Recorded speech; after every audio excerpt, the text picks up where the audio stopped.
me an idea.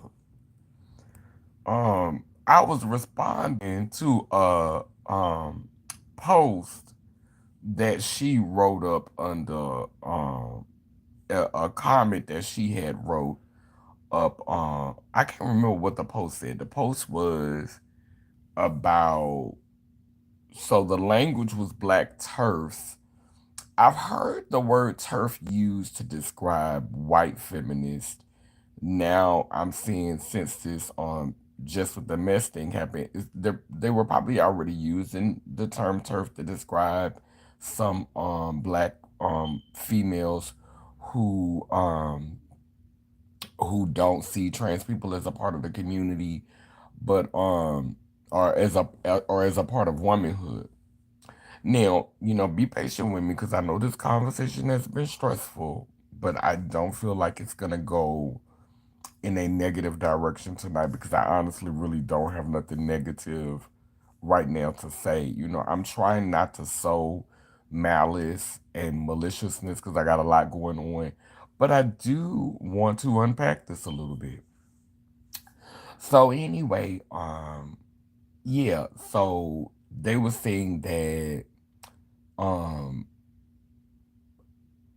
black turfs, which is the language that she was using on her post, Brianna, to talk about black women who don't include trans women um,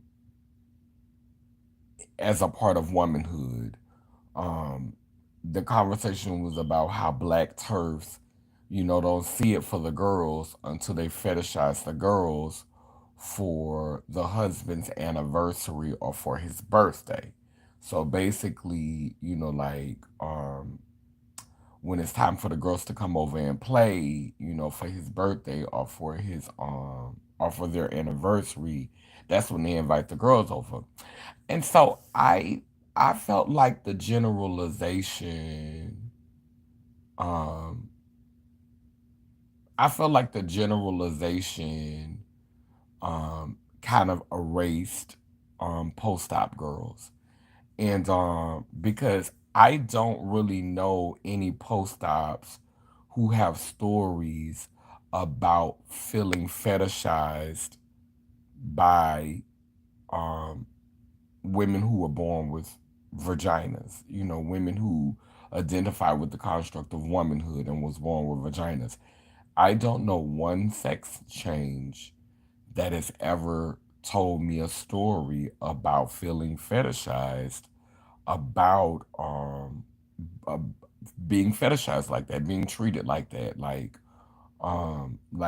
having a woman who was born with a vagina, a black woman who does not see you as a woman, fetishize your vagina. I've never had that experience. So and I don't know anyone who has had that experience. So if you are a sex change and you feel comfortable talking about this in the comment section, please, enlighten me and share your stories of when there was a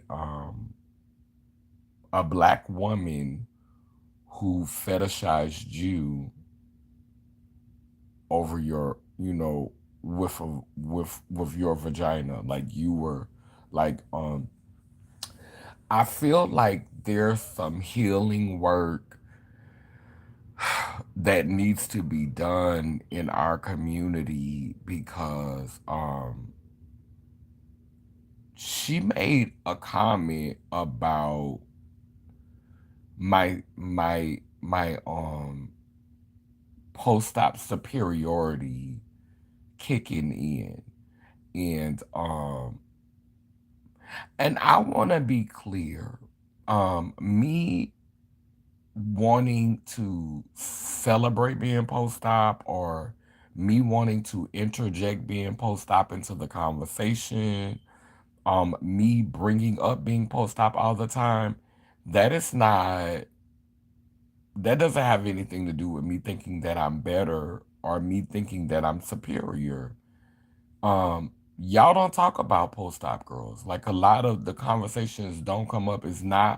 When I got my surgery, there was not a lot of girls that looked like me that were visibly having conversations about being a sex change. Most girls got the sex change and went into hiding, went into stealth, and you have the right to do with your sacrifice what you choose to do with it. It is probably one of the biggest sacrifices that we will make out of choice in this reality. You forfeit being able to bring children here. You forfeit some of your physical strength. The testosterone, all that. Your strength has to come from a different place. And so, whatever you choose to do with that sacrifice, I am not shaming girls. I don't think all of us can be like that. I don't think all of us should do it. I don't think all of us should go into stealth. I don't think all of us should go into hiding. I do be feeling a way about all the girls being in hiding and all the girls being in stealth. And I do feel like some of you girls is halflings. Pre-op, post-op, non-op, non-trans. All of y'all. Halflings all across the board. And I'll say that. But I don't think that every girl who is a sex change and chooses not to be in the public or chooses not to tell her tea is a halfling. I know some girls who are whole. They just don't want nobody in their business. And I can respect that. They want a season to move in stealth. They want us. I get it. I understand. And I also understand why I got a sex change.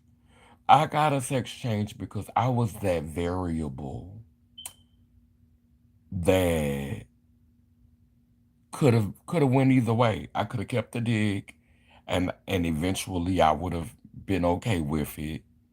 And I could have and got rid of the dick. I mean, I'm that girl. I'm the if I would have never been able to have the sex change, I wouldn't have killed myself. I would have continued to live. I wouldn't have went into a deep ass depression and all of a sudden killed myself. And I'm also not a girl that that is about to get so depressed because I made a big mistake, or it was so horrible, I want to kill myself. Like I'm not neither one of those girls. You know, when I first got my pussy, I honestly, um, I honestly thought I was gonna feel different, but I didn't feel different. I thought I was gonna feel different immediately. I didn't really start to really get into it until like years later because when you first get it, depending on how your body healed, you're numb down there. So you ain't really got a lot of feeling because your nerve endings haven't came back to life. And so you're not really understanding, like you really can't speak on your surgery within the first year. It takes years. It's something like when you go and get titties done, you could speak on titties the next day. You could speak on how your world has changed when you get titties the next day. You could speak you a couple of months a couple of months from now, you could speak on titties. You know what I'm saying? You could speak on titties instantly. You go and get your hips done, your ass done. You could speak on that instantly. A pussy? First of all, when you get your pussy, you can't have sex for damn near 4 months. Depending on what surgery you have, you might not be able to have sex for 6 months. Bitch, you can have sex the week after you get your titties done. Just just be careful. But you can't fuck for months after you get that pussy. Then once you can, you're scared, so you waiting. Then once you start fucking with that pussy, you starting all new. So now you're a virgin and you really honestly don't know what you doing. Your sex is whack again. Cause I don't know no girl in all of the stories that I've heard. I don't know no girl that went and got no pussy and she rode that dick like a champ the first time out the gate. I haven't heard that story. I don't know no girls who had that experience. Most of the girls I know The first couple of times it'd be a mess. It'd be foolish. It'd be these foolish games are. So you like really have to relearn yourself. Like you really have to relearn yourself sexually. You have to relearn yourself orgasmically. You have to reteach yourself how to pee pee. And what I think you girls, pre-op girls, not all of y'all, because some of y'all, are very respectful and you understand the difference and you celebrate the difference and you respect the girls who have. But what I think a lot of girls confuse superiority with is the need to to have our own identities separate from pre-op girls. Same way y'all want to be respected as different from non-trans women, the same way pre-op trans women want to be respected for who they are and respected for the kind of woman that they are. We want to be respected for the kind of woman that we are. And I think that's a problem for some pre-op girls. And I've said this in a video before. um the girls in the past generation, the older sex change girls, I'm not gonna say that they didn't cause trauma. I'm not gonna say that they didn't cause harm. I'm not gonna say that they didn't. Child, I was harmed by some of them girls, so I'm not gonna say they didn't. But pre-op girls have caused harm too. And I'm not finna sit up here and act like I'm the big bad wolf and I'm a fighter and I knock hoes heads off. Um but being a sex change doesn't make me scary. Having less testosterone in my body and sometimes no testosterone in my body does not make me a scary ass weak ass person. It just means that I have to be a little bit more strategic. It just means that I have to use my brain a little bit more than the girl who could just go straight up with the hands because she's still cock strong. But by no means does it mean that I am inferior or helpless. Some of y'all fully functional and can't do the stuff that I do. Some of y'all, if you ran a mile, you would pass the fuck out and got your dick and both your balls and could catch a good nut. And if you had to tote the grocery bags that I've toted while walking a mile from the store, you fall out on the side of the road from dehydration.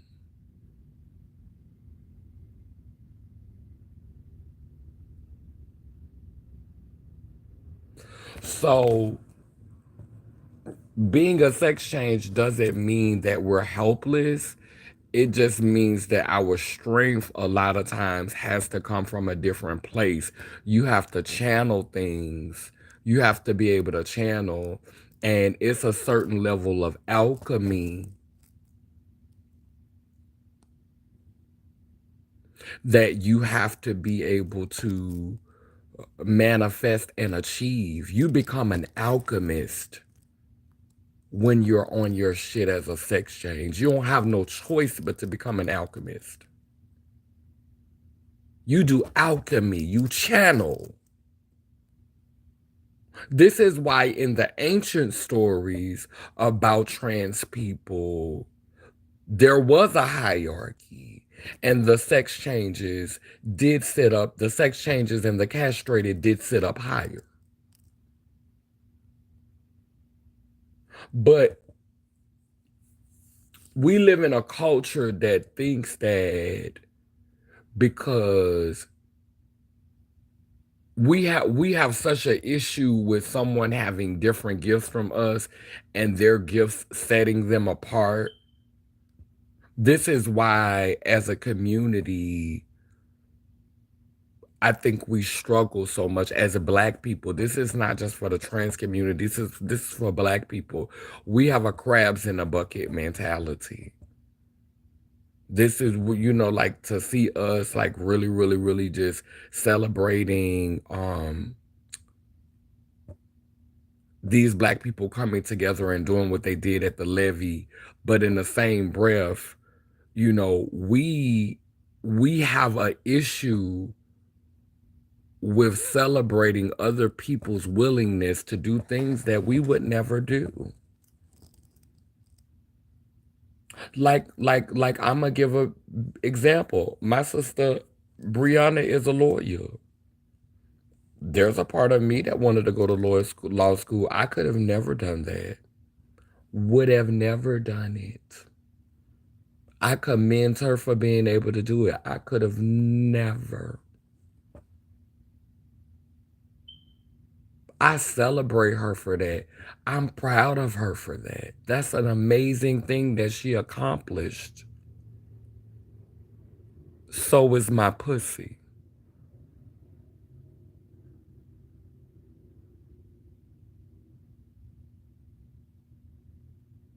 You proud of yourself. When you go on your social media, you see your name and you see them letters behind it that Massa gave you. You see them letters you got that you earned.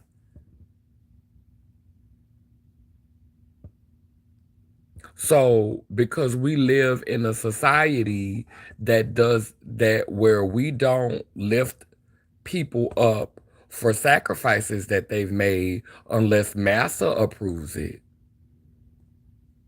I got to talk about my stuff. I got to talk about what I've learned from this experience as a being who has had genital reconstruction and who is living with that orifice and can tell those stories personally, just like you can tell the stories personally from your experiences in that institution where you learn what you learn to become who you are. I went, laid on a table, risked my life, and was able to have a set of experiences that I've been having now for 9 years. Sounds like a doctorate to me.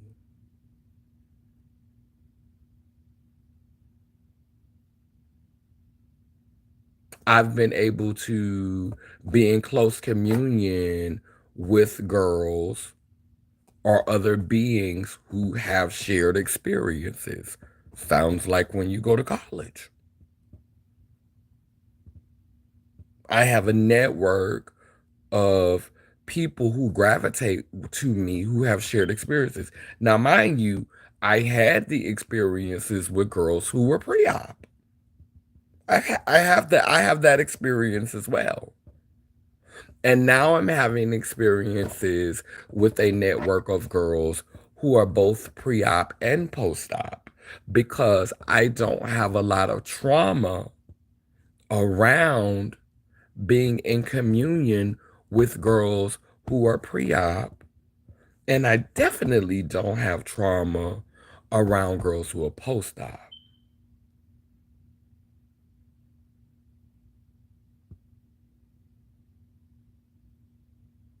And this is something that I just want us to work on as Black people, as a collective, Black indigenous people. Like, if you're gonna validate yourself, valid don't try to invalidate me.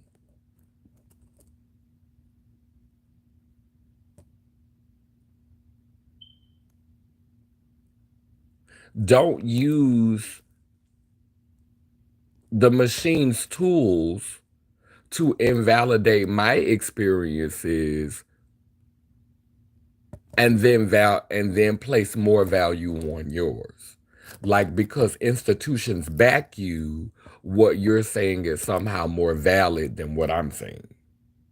When we know institutions have been lying to us since the conception of this nation.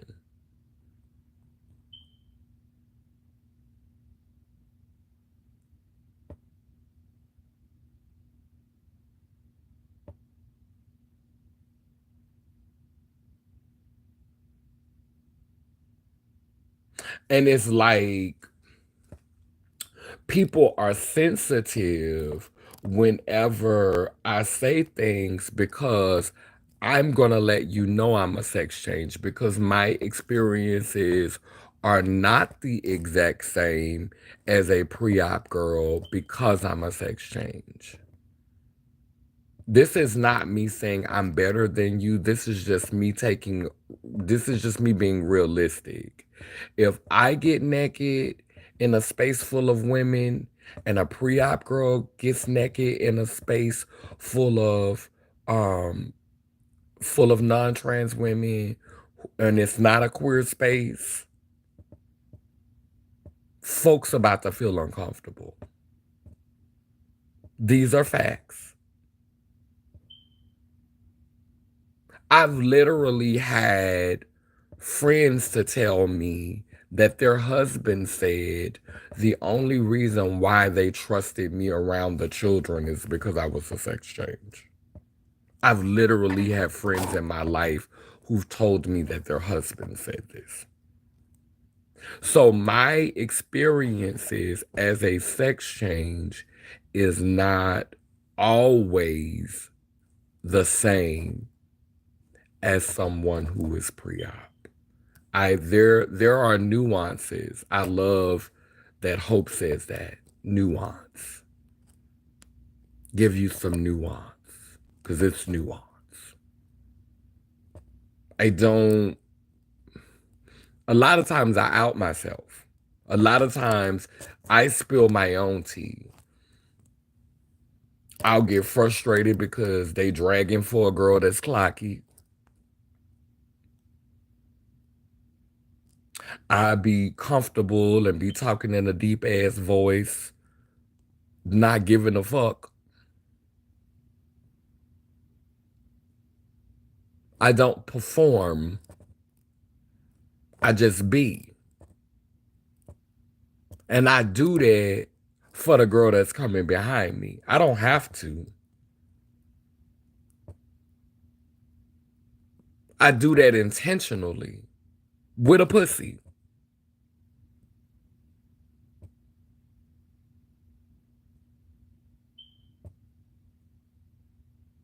And I get a different level of respect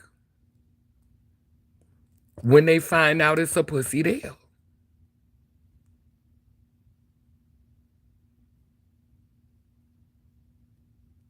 The reason why I felt safe being in Africa for 9 months was because I had a pussy. I was able to experience living there almost a year because I had a pussy. Not to say that a girl can't go over there pre-op and live and get her life. Not to say you can't do that. I'm saying I couldn't. I'm saying I wouldn't have. I'm saying I didn't want that experience. But I'm happy for one of my sisters to have it. But I'm not gonna do it. In order for me to feel comfortable in my body, I didn't even get the F changed on my ID until I had my pussy. And it wasn't because I felt like I needed my pussy to be a woman. It was because that was the kind of woman I wanted to be. Let me say that again for the slow people. It wasn't because I thought I needed a pussy to be a woman. It was because that was the kind of woman I wanted to be.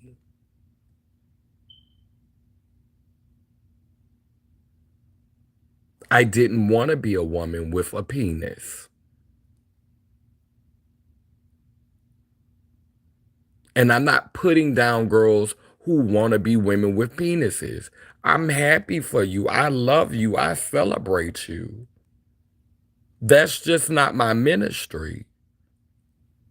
I don't want to I don't love my dick that much to be going backwards and forwards with people. I never was a girl that really loved digging in boys' booty holes. I never was that girl. I just did not. I never enjoyed jumping up and I got a nut from it. I did it. I plunged cookies and pussy. I did it. But I always felt dirty after it was over with.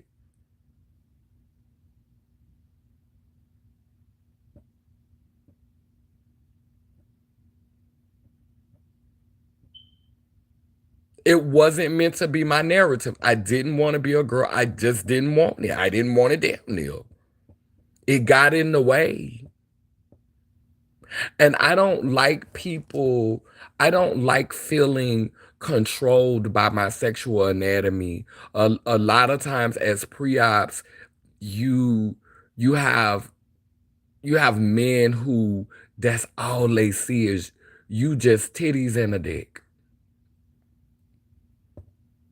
I didn't start to feel like a whole human being until I got rid of that.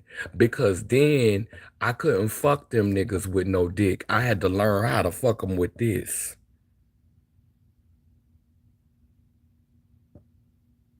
I couldn't just pull out a big dick and shove it in his ass and throat. Because I wasn't no small girl. I had a nice piece. So it was a sacrifice. But I had to learn how to penetrate differently. And I don't apologize for that.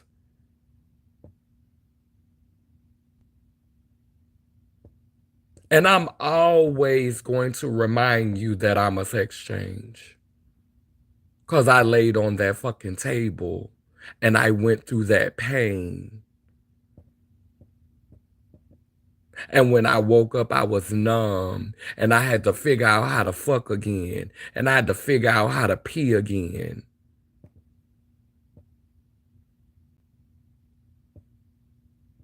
I'm gonna say that. I'm not gonna try to spare you so you won't feel like I'm exalting myself. When y'all go to school and get them degrees, y'all make sure we know that, don't you?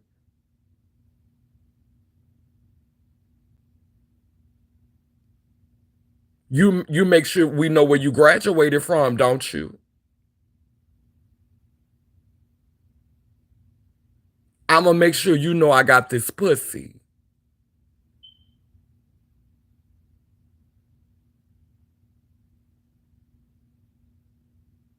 And I'm in this fight with you because I want us all to be free. If I didn't think if I got this pussy so I could blend in, I'd be hiding in a fucking corner. I wouldn't be live right now. When have I ever went silent? Bitch, I done had my pussy 9 years. When have I ever went silent?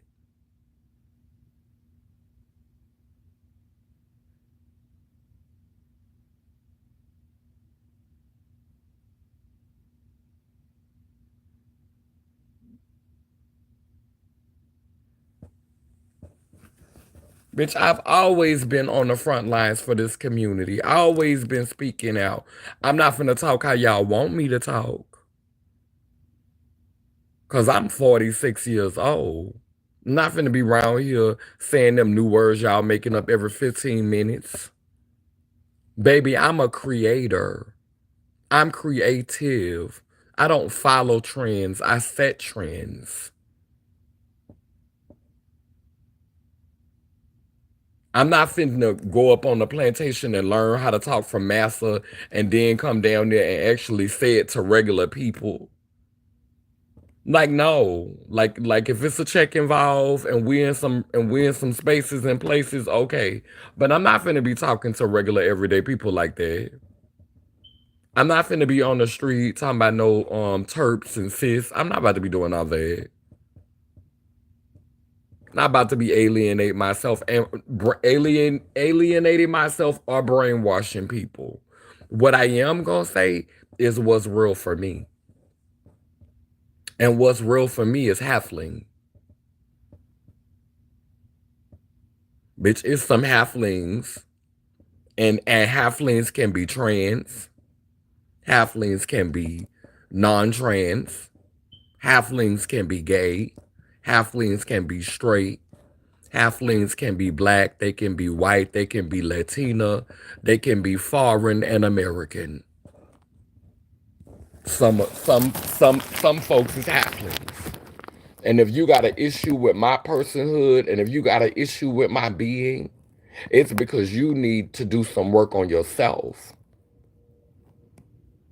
You need to do some work on your wholeness.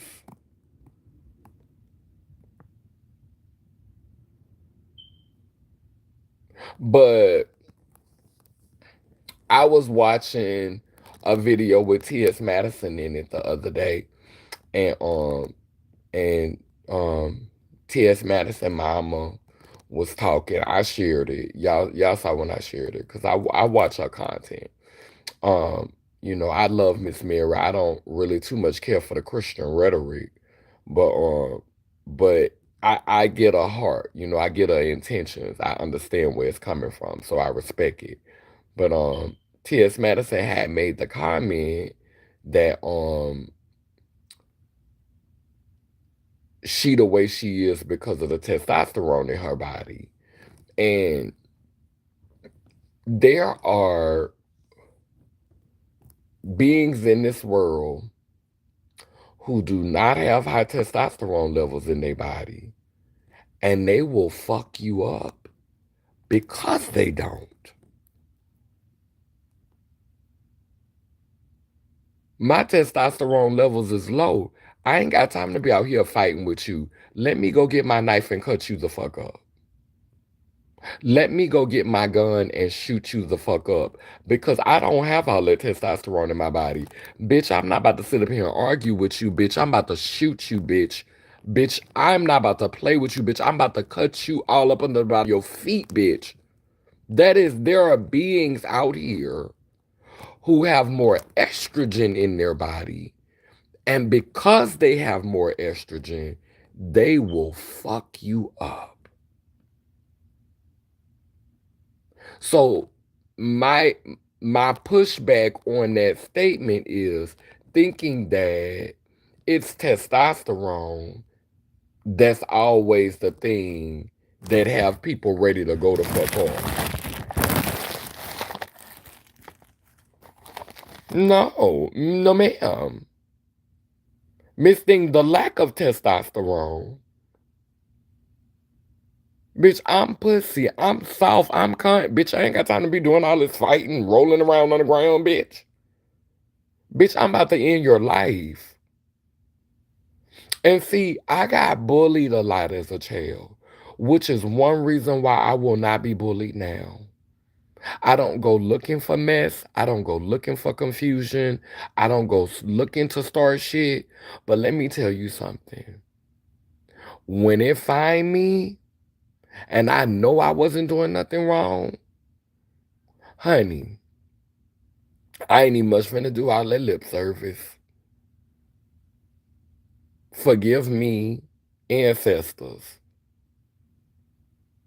That's all I got to say.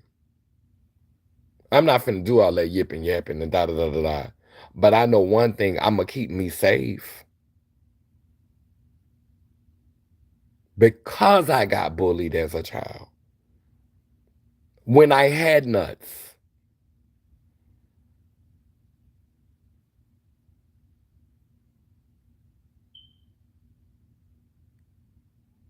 So the reason why I talk like I talk and I say what I say, because there are not no girls out here who look like me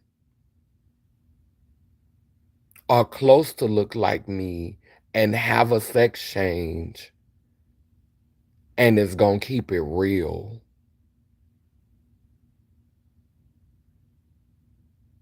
I've been fortunate enough to be able to be authentic and to be able to be honest and transparent about who I am and still get a tremendous amount of respect.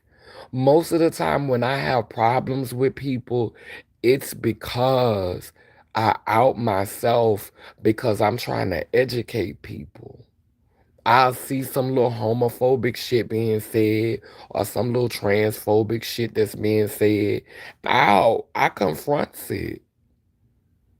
But I'm learning how to confront things in a different way. I'm learning how to use my creative gifts to shape spaces to have these conversations that can then be disseminated out into society through word of mouth rather than putting myself on the front lines. Because a lot of y'all get on Facebook and social media and talk this, and that. But girl, when the last time you really honestly just sat on the porch in the hood, girl? My whole existence is an act of rebellion. I stomped through hoods with I stomped through the hood in Brooklyn and the Bronx for years, voice deep, talking about queer shit, loud, yelling on the trains on the cart. That boy Bobby who was just killed for voguing. I let the whole cart have it. I let the whole cart have it.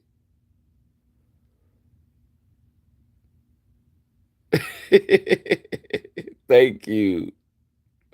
I let the whole card have it. I'm not one of those girls who use her passing privilege to hide and just try to come up. Like I literally still be confronting shit. I still be addressing shit. Like I ain't gotta get on Facebook and make posts and shit. Cause guess what? I went in Brooklyn. I was in Brooklyn. I was on the train, talking shit on the train to everybody, not a corner, the whole fucking car. Outing myself, putting myself in harm's way. Somebody could have stood up and said, faggot, don't nobody want to, anything could happen. But at that point, I ain't give a fuck. I was a little cocktail. I didn't had crazy situations that happened to me multiple times, and I ain't back down from none of them with no dick, no balls, no testosterone.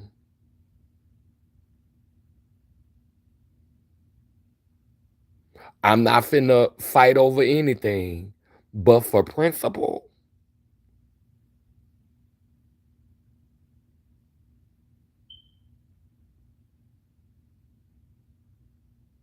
I will start a war. Cause as much as y'all want to say, "Oh, you look like this," and "Oh, and you ain't no real woman," niggas will fight. If they see somebody beating my motherfucking ass and they see me out there getting handled in the street, you think they gonna walk past me and say that's a tranny?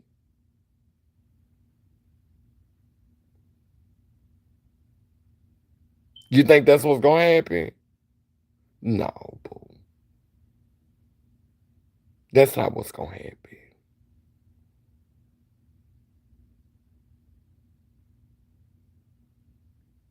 So, we gotta stop alienating each other because we feel a way, because we feel a way because another girl may have a different platform. I already know why my platform isn't getting the shine that it should get, and I've made peace with that.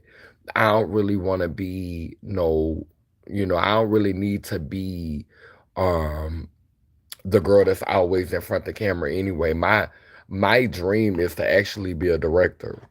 My dream is actually to be directing this shit. Like to have my own like space where we gather and to be like, yeah, like that's one of my biggest dreams is like to just be directing my own productions and my own art. Like that's where I want to go. Like that's my long-term dream. But in this world, we fetishize dick, no matter who body it's on. And we fetishize people who are willing to um to play into mainstream culture. So if you gonna give a mainstream look and you got some dick, society's 9 times out of 10 gonna fit for you. These niggas society barely want biological pussy. We ain't never had a female president. We ain't never had a female pope. We ain't never had a female at the top in the black church. We ain't never had a female on top in the black church. Who's the highest paid celebrity? Who's the most powerful politicians? Men. They just started giving life to biological pussy, even though biological pussy bring all the life here. You think I think that they about to sit up here and motherfucking Yep, you think I'm about to sitting around here with a handcrafted coochie? I ain't got no piece to put in these niggas' mouth. Cause this a man's world, and they out here having each other. The homies out here having each other. Did you think for 1 second that I thought that I was about to have all these followers with a pussy when these motherfuckers don't even want the pussies that was born with pussies? I knew what I was getting into when I decided to do this. I knew what I was in for. A tough road. But bitch, what Tina Turner said, we never, ever like it nice and easy. We always like it hard and rough. It I, Nobody told me the road would be easy, and I don't believe they brought me this far to leave me. Bitch, I knew this shit wasn't gonna be easy, bitch. Bitch, I knew this shit wasn't gonna be easy, but bitch, who didn't give a fuck is me, bitch. I wasn't about to do it, bitch. I wasn't about to do it, honey. I said, I don't regret none of it. If I had to do it all over again, I'd do it the exact same way. I wouldn't change nothing. This is I'm gonna go ahead and get off of here because I've been on here for 43 minutes. But this is the anniversary. Hey, sister. Oh, you would have loved this video. You came on toward the end. But yeah, this is the anniversary of when I met my husband, who passed away in January. And I've been kind of like dealing with those emotions. Child, I know y'all see a little hair on my chin over here. I said y'all will be all right. I'm whole. I ain't feel like doing it today. I ain't feel like giving it go. But yeah, that's pretty much what I wanted to say in this video. Girl Nokia, girl, go ahead and go back and review the video, girl, cause you about to dig into this jail. Girl, you about to dig into this. Girl, you go really dig into this video, girl. This is a hot topic. And this wasn't no shade to Brianna. I'm at this point in my life. I'm at this point in my life. Um, I don't think anything that I have said on this live has been rude or disrespectful to anybody. If I did, charge it to my head and not my heart. But a lot of times people, will see my content and scroll past it. If you have a problem with something that I'm saying, if you can respond to me in a dignified way with some type of respect, and you're not just trying to be rude and ignorant on purpose intentionally, then I will respond. I don't mind, taking the time to teach or to explain to you what I mean so that it won't be any mix-ups. And that's what I try to do with everybody. A lot of people don't engage with my content.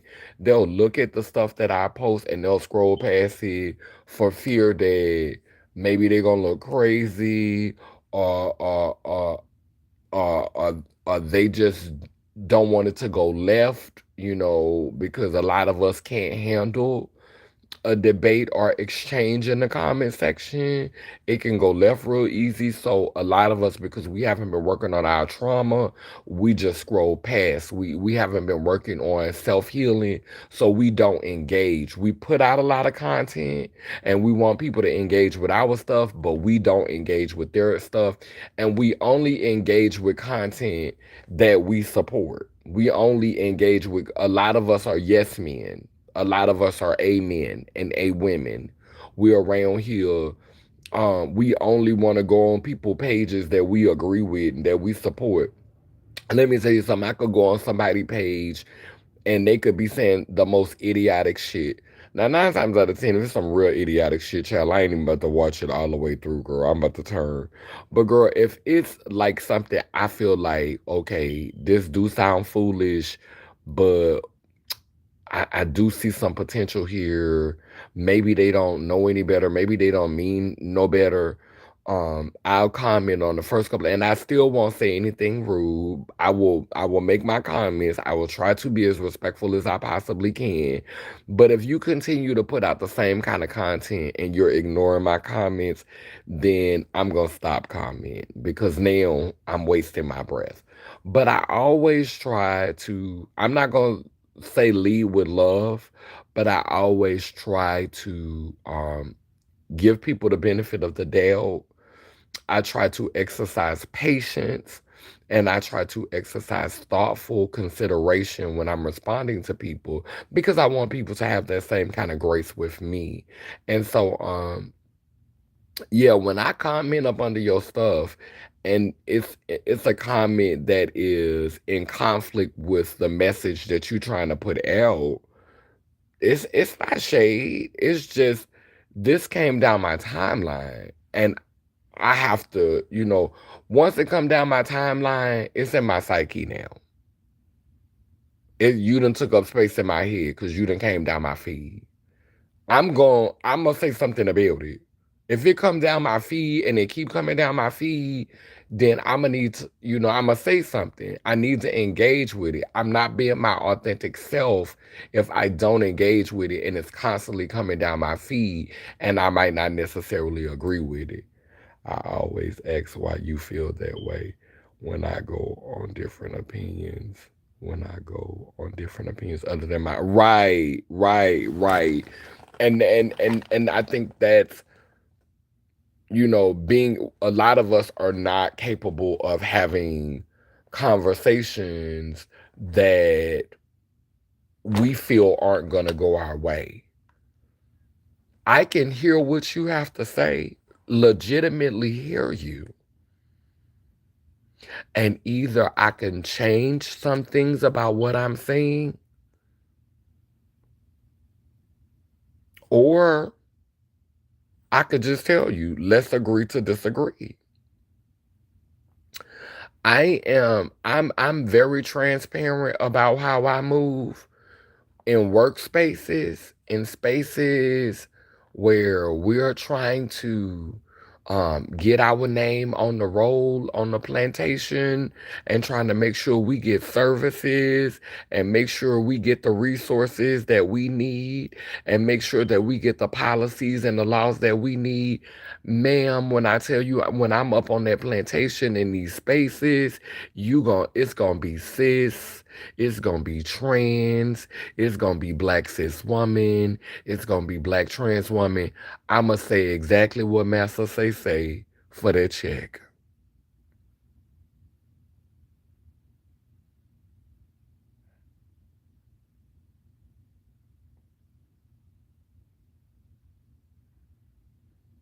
But when I'm not on the plantation, because it's all the plantation. But when I's out with the peoples, I'ma talk like I've been talking. Some people mad at me because I make the All Right Miss Punk videos.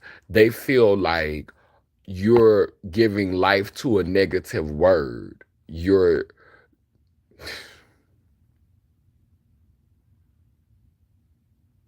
It's okay for black people to reclaim the power from nigga.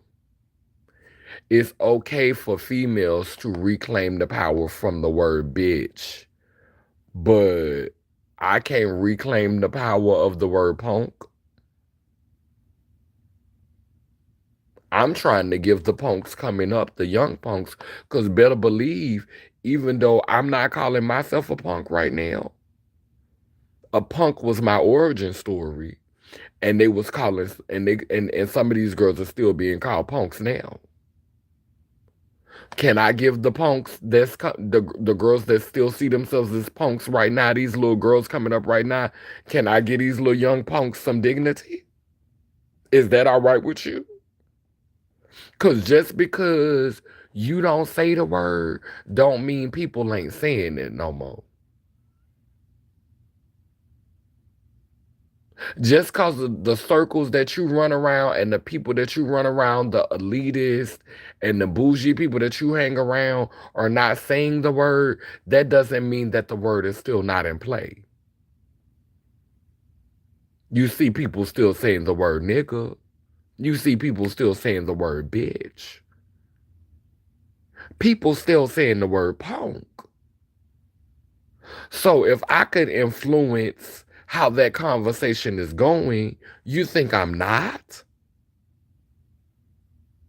Oh, the punks shouldn't be uplifted because they still calling themselves punks. Well, then bitches and niggas shouldn't be uplifted either. If I can't uplift the punks, then I ain't uplifting damn nigga and damn bitch.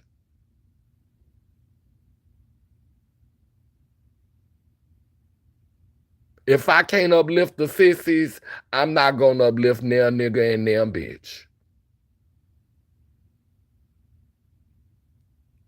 I'ma uplift the sissies, the punks, the trannies, the fags. I'ma uplift them. I'ma say something to encourage them. Because one day that sissy is gonna realize that they something different.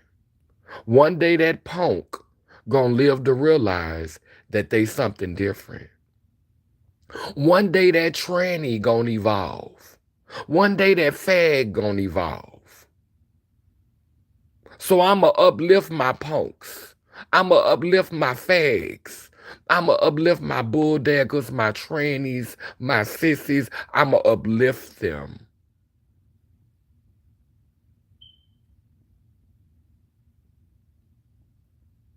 Because what happens when we pretend like they ain't existing, we find them dead, overdosed, spending life in prison. Because nobody give a fuck about them because they still use that word.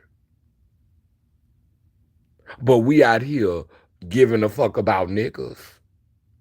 We out here giving a fuck about bitches. Motherfucking motherfuckers on stage talking about I'm the baddest bitch. I'm the baddest bitch making millions of dollars. Rich nigga, poor nigga, white nigga, faux nigga, black nigga. Oh, okay. So Jay-Z can make a album about rich nigga, poor nigga. Motherfucking females can make songs about bitches, but when we say the word punk, faggot, and sissy, we harming the community, and we toxic, and we child, you motherfucking young bitches don't. Some of you young girls don't know your coochie from a hole in the wall, trying to tell somebody else you done got up there on a plantation and the sitting massa face for so long, and he done indoctrinated you into believing that we not supposed to uplift the punks, the sissies, and the faggots, and the bulldaggers. Them is the caterpillars. How they gonna get to be the butterfly if we don't give them no life? How they gonna make it to the transition if we don't give them no life? Then y'all wanna force them. You want to force them to change. Oh, we ain't gonna give you no life. We ain't gonna talk about you unless you change your name, unless you identify as a trans woman. You got to be identified up on the plantation. Massa got to know your name. And if Massa don't know your name, I ain't giving you no life. Now she dead from a fentanyl overdose. Now she in prison. Now a man done killed her. Cause you wouldn't say the name she knew. You wanted to call her the name Massa wanna call her. Or him. Or them. Bitch, I love punks, faggots, sissies, all of them. Bitch, one of my sisters, nah, that's her name, Sissy. Shout out to Sissy. They used to call her Sissy to be derogatory. Guess what? She celebrate being called Sissy. And fishy, a fishy girl. Had her orchiectomy and everything, honey. A cunty girl. And love being called Sissy.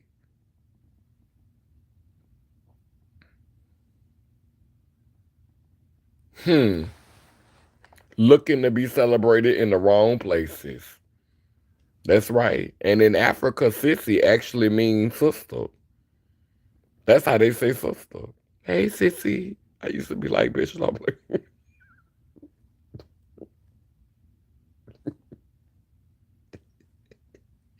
bitch, I used to get triggered. Sissy. Bitch, who you calling a sit? That's why I've been doing the work. That's why I've been doing this reclaiming work. Because somebody asked me, how would you feel if somebody called you a punk? And I'm not going to lie, I would be in my feelings because of the programming. But I remember when we was younger, we used to make songs, using those names. I used to be like, I had a song, baby. I used to say, if that bitch don't treat you right, get yourself a morphodice. And that's what we used to call ourselves. We used to call ourselves morphodice. Baby, we was morphodice, honey. We used to call ourselves, we was trying to, it was like hermaphrodite, but we didn't say hermaphrodite. We called ourselves morphodice, baby. That means you man and woman, baby. You a morphodice, baby. And I was a morphodice, honey, bitch. I wasn't no punk or no faggot or no sissy, honey. I was a morphodice, baby. I miss those days when we used to name ourselves. And I remember my girlfriend Alex. I remember my girlfriend Alex. She used to say, She's a Capricorn too. You'll love her. She say, every time one of us would get on her nerves, she'll say, punks and flies. Then she'll say, punks and flies I do despise. The more I see punks, the more I love flies. Punks. Cause she'll say, and we was all just, girl, here come this punk. Girl, this punk get on my nerves, girl. Girl, here come these folks here. Girl, this punk right here, girl. Girl, a bunch of folks here. Girl, these folks get on my nerves.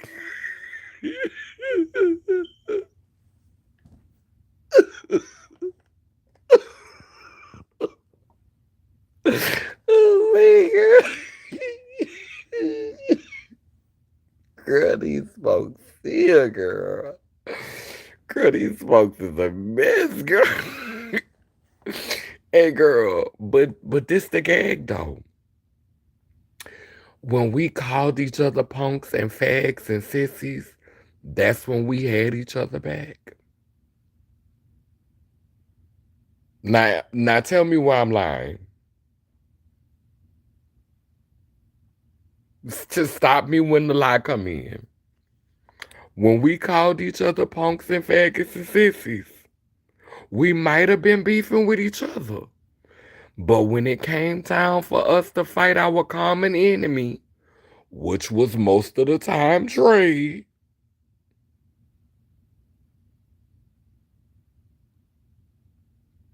sometimes, oh, I used, most of my fights used to be with females though. For some reason, like I had a lot of fights with boys. I'm not gonna say I didn't have fights with boys, but I was always fighting females. And it wasn't something that I wanted to do because I was raised not to hit girls. And I started my transition around 14.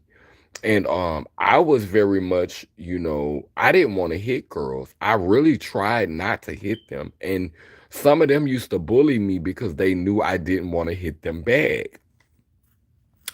And so I would stay getting into fights with girls though, and it would always be girls that was bigger than me. It would always be girls that was huge. I remember one time I got into it with this girl named Tina Boo. We were sitting at the table. My hair had started growing out. My hair was in a little plum bob, and we sitting at the table playing cards. And the boys wasn't being shady to me.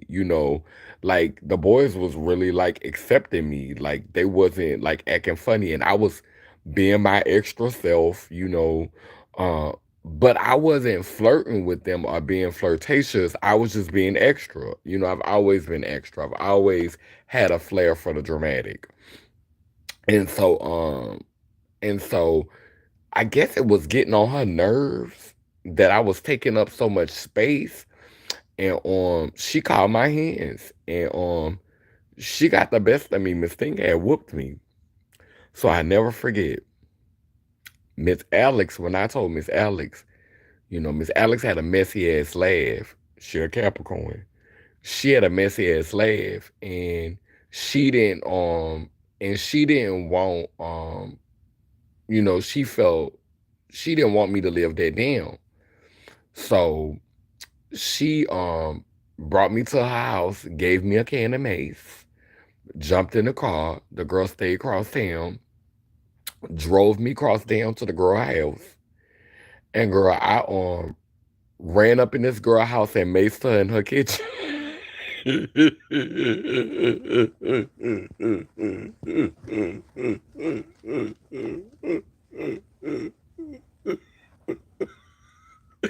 Ooh, girl, I ran up in her house and maced her in her kitchen, girl. We used to do some crazy shit when we was little, girl. Not me going up in this girl house, girl, and macing this girl in her fucking kitchen, girl.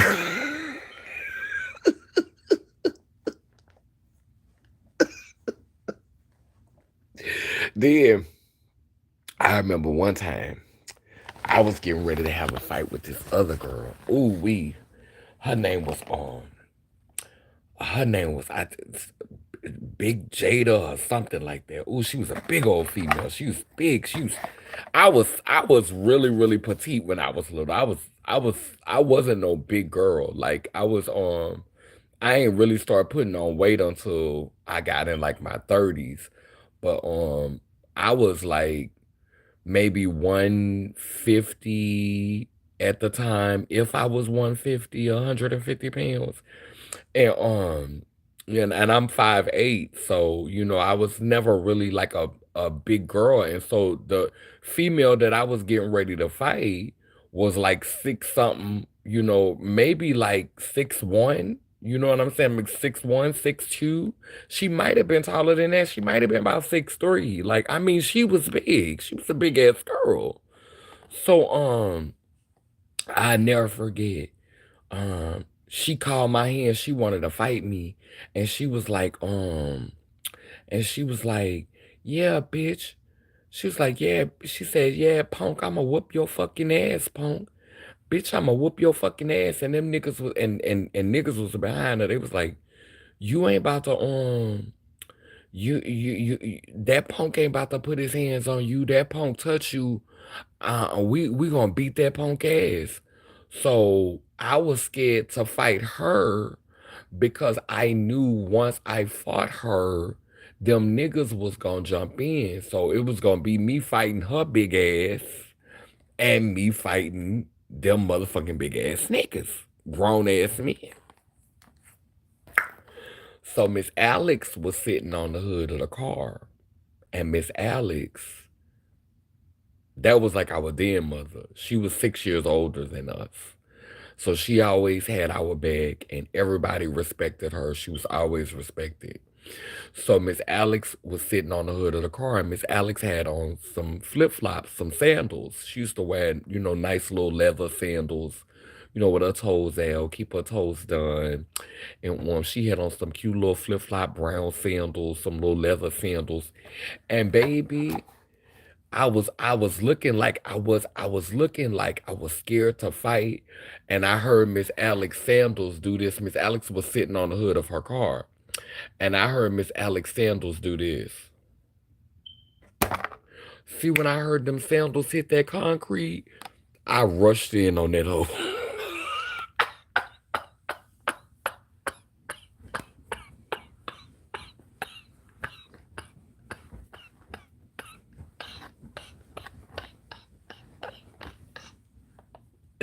Ooh wee, baby.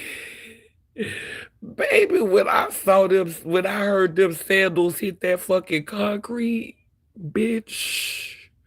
When them sandals hit that fucking concrete, I said, bitch, I was fighting for my motherfucking life, bitch.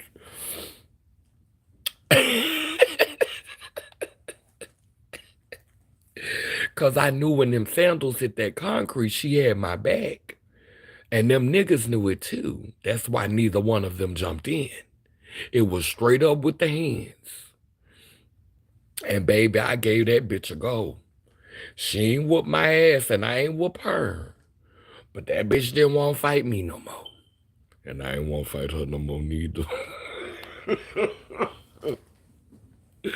But baby, I charged in on that bitch and I didn't let up off of her, baby. I knew I had to go hard and fierce, honey. I knew I had to go with everything I had in me, honey. I knew I had to go with everything I had in me. Baby, I could not leave anything to chance, honey. Baby, I fought for my life, honey. I sure did, honey. Baby, she pulled out a box cutter. Cause I was putting them paws on her so bad, honey. Then that's when I broke away and I ran. because that bitch was gonna try to cut me, honey. She was gonna try to fuck me up, honey. But baby, that's how you know I was putting them paws on that bitch when she had to pull out that box cutter. She was like, "Oh no, yeah," because bitch, I got bullied a lot as a child, so I had to learn how to fight. I had to learn how to defend myself. Most of the time, and this the crazy thing. Most of the time, I wouldn't fight for myself. I would fight for my loved ones. Motherfucker could bully the shit out of me and do anything to me, and I'd be letting them get away with it. But baby, put your hands on one of my cousins or my sister. Do something to my cousins or my sisters.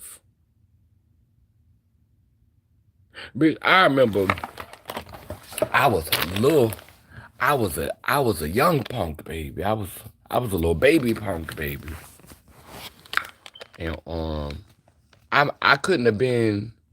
I think I was about 11 years old, child, and it was this grown boy, Shane Jackson. He was older than my cousin. My cousin, so she was about 12, and she 2 years older than me. So I might have been about 10. Child, I remember one day, um, we went over there by his house. He was so cute. He was very handsome. I could see why she had got caught like a deer in headlights looking at his motherfucking cute ass. He had some pretty ass fucking eyes. So we over by his house, and he told me, he said, little man, he said, go on in the back, little man, and watch TV or blah blah blah whoop de whoop.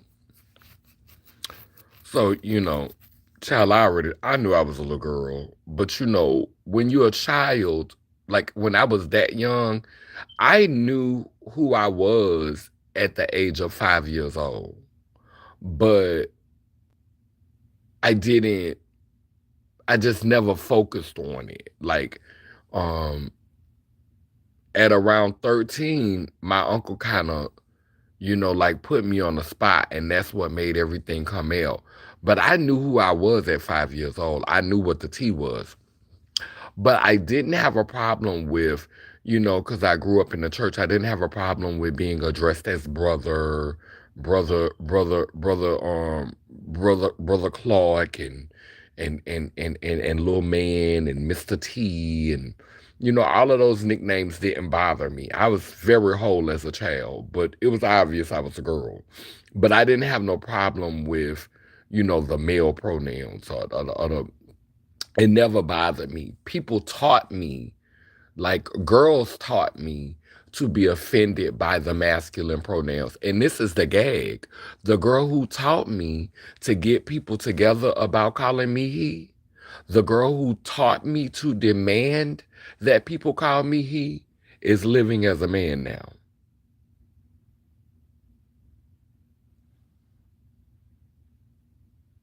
The one who read me and told me to demand my motherfucking rights is now living as a man. Get into that tea.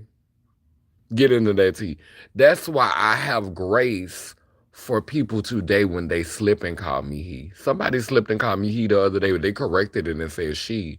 But this is why I have grace for the he's, because the girls who was really, really like sticklers, like the girls who was really, really hard headed on you gonna respect my pronouns and da da da da da. A lot of them hoes detransition. Sure did. Bitch, you hoes was big old sticklers over pronouns and stuff, and you hoes was acting like you was just so pussy and like you was just so, and bitch, now you hoes living as men. So, I know who I am, and I know that, bitch, regardless as to whether you see it from me, bitch, I'm a woman, predominantly, bitch. I'm not always proud of that, like sometimes I wish I could be more whole, more androgynous, more, but bitch, I'm a woman. Bitch, whether I want to be or not, bitch. Bitch. I might not be female, but two things I can never say I'm not. I am not non-trans. And bitch, I am not XX chromosome. And I know that, and I'm not fucked up about it. But anyway, so back to the story with my cousin. So he told me, little man, he said go in the other room. So I goes in the other room, and child, my cousin, everything had got quiet. So I come back up in the room, and this nigga trying to unbutton my cousin pants. Baby, when I tell you I motherfucking ran up on that nigga, and he knew he was gonna have to beat my ass in order to do what he was doing to my cousin. I didn't know what rape was. I didn't know what sexual assault was. I didn't know what sex was. But I knew he wasn't about to do that to my cousin. And that nigga was about 16, 17 years old. And I stood up to that nigga. And he knew, bitch, over my dead body.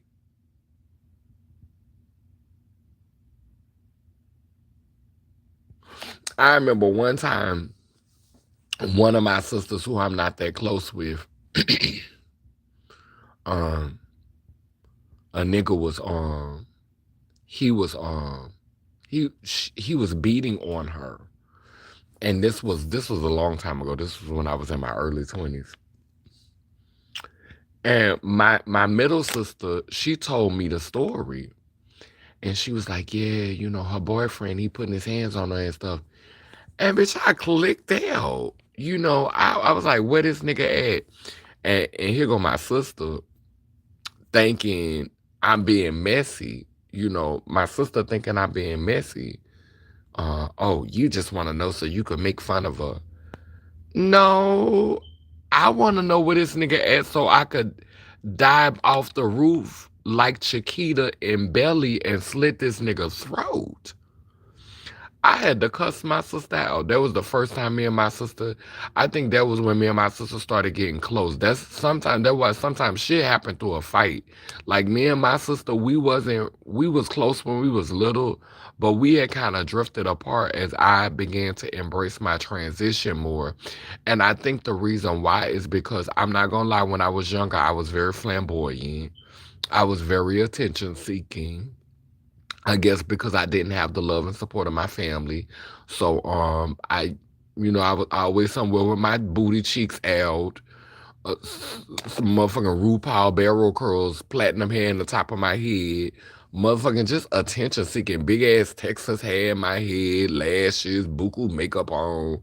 I was just extra. And my sisters were worried for my safety, so they didn't. They told my mama, not to let me come around, because they lived in the hood and they didn't want no nigga to hurt me. Now, I stomped around all of the hoods. Don't get me wrong, I was still stomping through hoods. My sister and them just didn't want me in their hood for the simple fact that even though me and my sister beef, my sister would have still killed a nigga behind me. Cause I never forget, me and her was in the street. We was arguing like cats and dogs, calling each other all kind of bitches and hoes and punks and faggots and shit. And baby, a nigga had walked up and he was like, that faggot fucking with you, I kill that fucking faggot. I get that faggot. And my motherfucking sister stopped arguing with me, and she looked at that nigga and she said, bitch, I slit your throat behind my brother. Bitch, don't fucking play with my brother.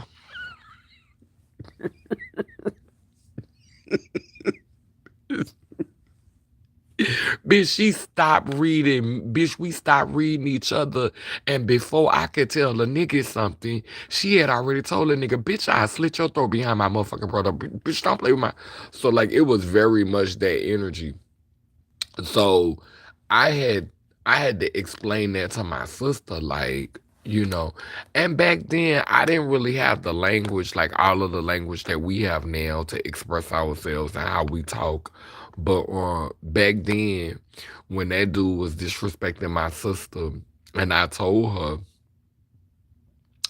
I was like, look, I'm your sister now, but I was born your brother. And, looking back on the way that I said that, like if I were rework that, like I would still say I was bred as your brother. Like certain things were just bred into me to be a protector. And who knows, maybe being a protector wasn't bred in me. Maybe that was just that side of me. Maybe that was an instinctual side. But I've always had um a desire to protect my loved ones, whether it was my male cousins or my female cousins. I've just always had that. I've always wanted to be able to financially help out and to be able to they help me more financially now than I've helped them in recent years. But when I was out there hoeing, oh yes, ma'am, I used to look out. I used to look out, especially for my cousins. Baby, I used to look out when I was out there working and hustling in them streets. But yeah. So I mean, I just had now I'm getting older. Yeah, and I get it now when we get to a certain age. Like I also get it with you too, sister. Like, Nokia, like you's a very pussy girl. You know what I'm saying? So, and you're an older girl. So, like I get how you be like really, really like set in your ways on some things. Like I get it. I do be getting it. I think me being a Gemini and also me being, in my 40s, it helped me to be flexible on some shit. Now, I see myself as a woman, but I don't see myself as the new age woman. I see myself as the old school woman. My grandmother used to work manual labor jobs, and mow yards and my great grandmother was 70 something years old mowing yards, and my cousins climbed trees and didn't wear purses, and there was tomboys. Like I was raised around, my mama fought people twice her size and won. So I grew up around a lot of strong females. I grew up around a lot of strong women. I had a lot of strong female role models. I didn't have like my strength. I'm not gonna say that the men in my family wasn't shit, but many times the strength was modeled by the women. I've told this story a million times. One time my daddy had put his hands on my grandmother, and my grandmother and him went into a tussle, and they went into the bathroom, and they were in the bathroom for a minute. So I jumped on the phone and called my great grandfather to come down the street to help my grandmother. My great grandfather didn't come down the street. My great grandmother did, in a white house coat and a white nightgown with this long, wavy, salt and pepper hair blowing in the wind and a double barrel shotgun. And came down there and stood in front of the yard and cocked that shotgun and called my grandfather to come outside. And when my grandfather came outside, he was holding his damn nose. And my grandmother came outside and said, talking about me, I don't know what he called you for. I had it. This is what I grew up singing. These the type of women that I grew up around. When I got beat up at school, it was my female auntie who brought me to the nigga house and made me fight him again. It was not a man, it was not my uncle. What my uncle did was get me to watch porn and told me I was supposed to be this, the man, and supposed to do this to the woman. And my stepdaddy took me fishing and took me hunting and shit. But in day to day life, my role models, and I was in the Boy Scouts and everything, my role models were still women. They still held everything together. And so when I emulate strength, it's not about manhood. That's why I be so messed up when, dudes try to use the fact that I was born with a penis and I one time identified with that penis, when they try to use that to to control my womanhood, to police my womanhood.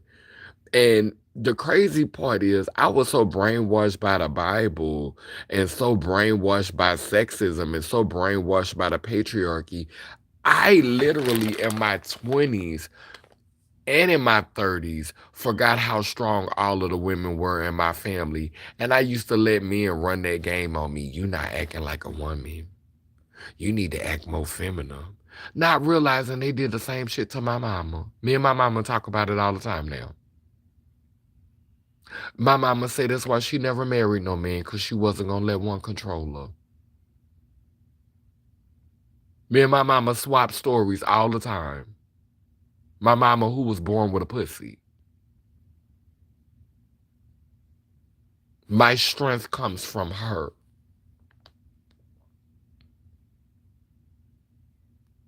My grandmother had to choose between me and my grandfather. She put his ass out. I come from that type of background. So I've always chosen my sisters and my family, like my chosen family, like my daughters and my sisters. I've always chose them over niggas. Cause my grandma chose me over that nigga.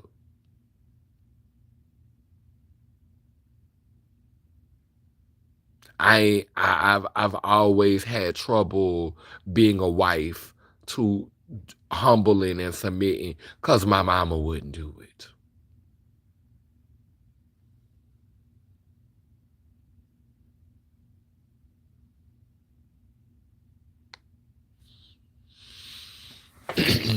Anyway, I said I was gonna get off this live. A lot of my strength comes from the women in my family, and I'm gonna end with this. I'm not trying to be them. I am them. This ain't a performance. I didn't learn how to be feminine. I didn't learn how to express feminine behavior. I got teased for doing it naturally. I had to learn how to perform masculinity. That's like when I listen to, like Flame Monroe share her narrative and talk about, who had to teach her. Okay, mama. Um, and it's crazy because I think Flame Babies was with what's Flame Baby? What Flame Babies with a stud? So in that relationship, they probably the her daughters probably learned femininity from Flame.